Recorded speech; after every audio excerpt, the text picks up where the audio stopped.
2001 में हमारे लोकतंत्र की सबसे बड़ी पंचायत संसद भवन पर हमला हुआ, इसको भी नाकाम सीआरपीएफ के जवानों ने किया।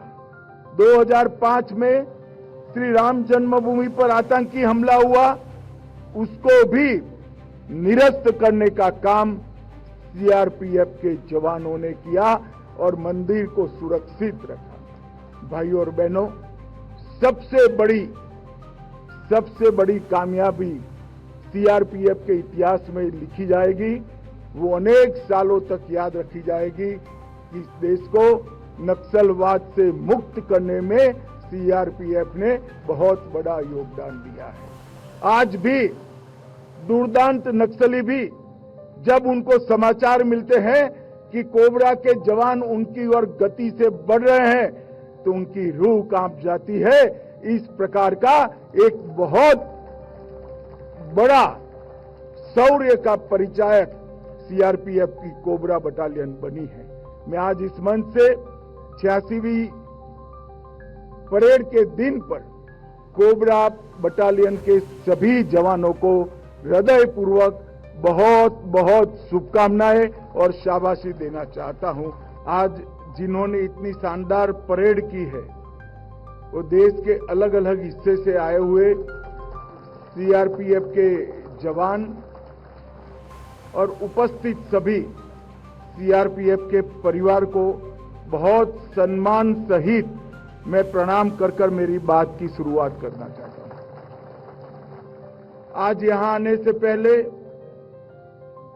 सीआरपीएफ की स्थापना से अब तक 2264 जवानों ने अपना सर्वोच्च बलिदान अलग अलग मोर्चे पर देश की सुरक्षा के लिए दिया है।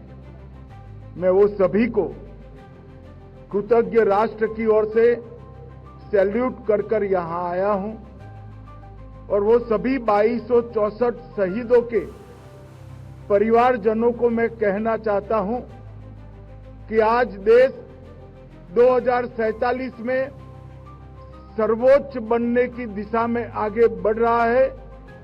उसमें आपके परिवारजनों के ये बलिदान का बहुत बड़ा योगदान है।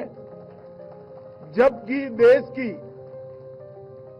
आजादी की शताब्दी का सुवर्ण ग्रंथ लिखा जाएगा, सबसे पहले ये अमर शहीदों की वीरता की गाथा सुवर्णमयी अक्षरों से लिखी जाएगी, इसका मुझे पूरा विश्वास है।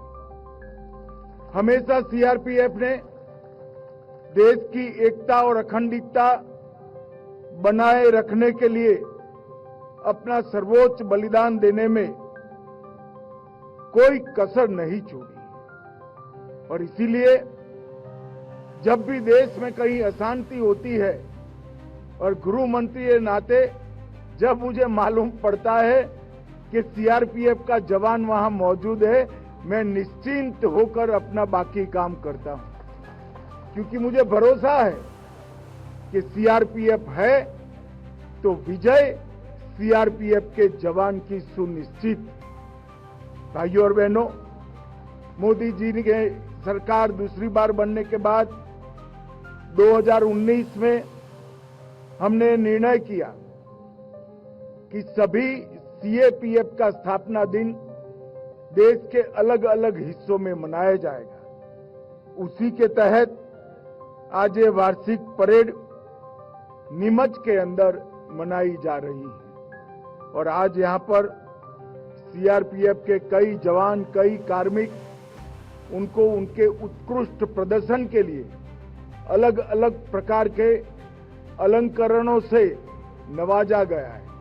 मैं वो सभी को बहुत बहुत बधाई देना चाहता हूं। मित्रों, सीआरपीएफ का योगदान देश की सुरक्षा से अलग हटकर कोई देख ही नहीं सकता। चाहे कश्मीर की वादियों में आतंकवाद फैलाने वाले, नापाक इरादे रखने वाले आतंकियों के सामने जूझना हो, चाहे पूर्वोत्तर में शांति प्रस्थापित करने के लिए हमेशा तैनात रहना हो, और सबसे बड़ी बात पशुपति टू तिरुपति का एक हौसला रखने वाले दुर्दांत नक्सलियों को आज 4 जिलों में सिमट कर रख देना, इस सारे कारनामों में हमारे सीआरपीएफ के जवानों का बहुत बड़ा योगदान है।